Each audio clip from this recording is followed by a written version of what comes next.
नमस्कार, जन्म शरणम गच्छामि। मेरा नाम ममता सुखड़िया है। मैं सूरत गुजरात से बोल रही हूँ।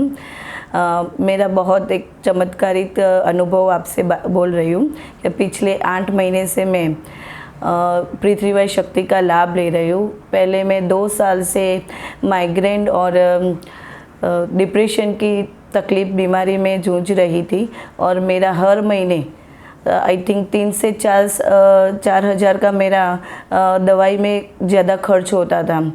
तो तभी भी मुझे एक माध्यम से पृथ्वीवाई मिला। फिर मैंने उसमें जाना, फिर प्रचार किया और धीरे धीरे आज मैंने लगभग 4 महीना कंटिन्यू कर रही हूँ।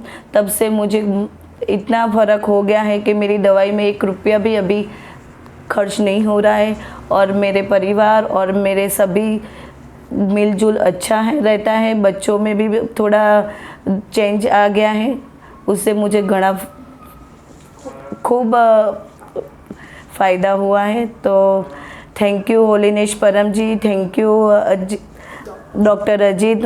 એમના માર્ગદર્શનથી હું અત્યારે પૃથ્વીવાઈ કરું છું અને કરતી રહીશ। અને હું પણ તમને પ્રેરણા આપું છું કે જેમને મારા જેવી તકલીફ હોય તો પ્લીઝ આ પૃથ્વીવાઈનો લાભ લેજો। ચોક્કસથી તમને આનાથી ખૂબ ફાયદો થાય છે। મને ગુજરાતી